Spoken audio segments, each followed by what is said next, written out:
egg, head, and egghead. Bad apple. A bad apple.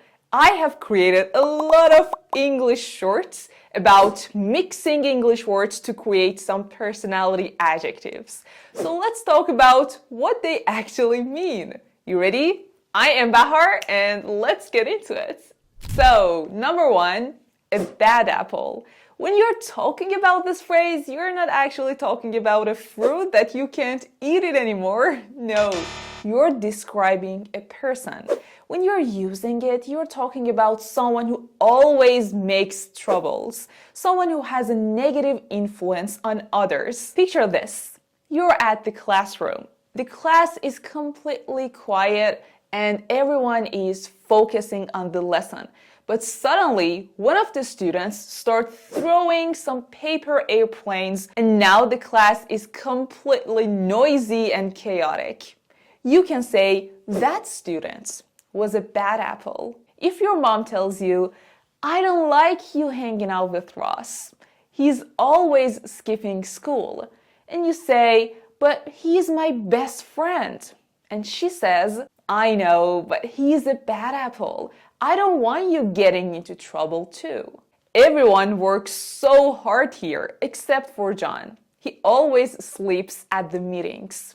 Yeah, every office has a bad apple. We use this adjective in a negative way, so no one likes to be that guy. The next one, a risk taker. I have talked about this in my previous videos. If you really like to take risks, you are a risk taker. If I ask you, let's go skydiving next weekend, if you say, sure, I'm in, I have to say, you are a risk taker. Someone who's a risk taker always says, what's the worst thing that could happen?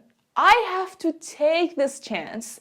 I'm gonna take this risk. You tell your friend, wait, you quit your job with no backup plan? They say, yeah, I'm a risk taker.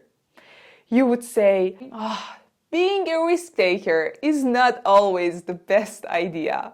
You see a boy climbing that big tree, you would shout actually, hey, be careful climbing that tree. They would say, but I want to see the view from the top. You might say, oh God, such a risk taker. Imagine you are at a restaurant. Would you order the spiciest dish on the menu without hesitation? If your answer is yes, tell me in the comments. You're definitely a risk taker. And the next one, an egghead, a very intelligent person. An egghead is someone who is very smart, someone who's always studying, always reading, and probably corrects your grammar.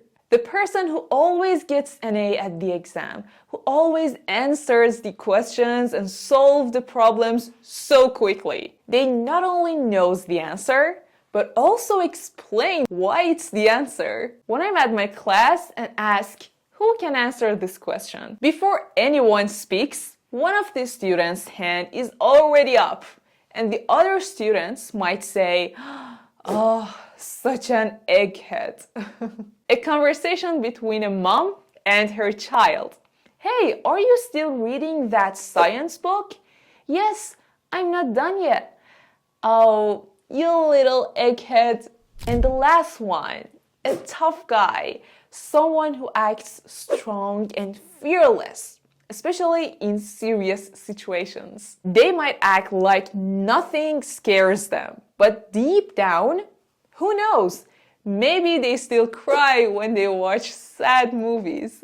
Tom never complains, even when he broke his arm.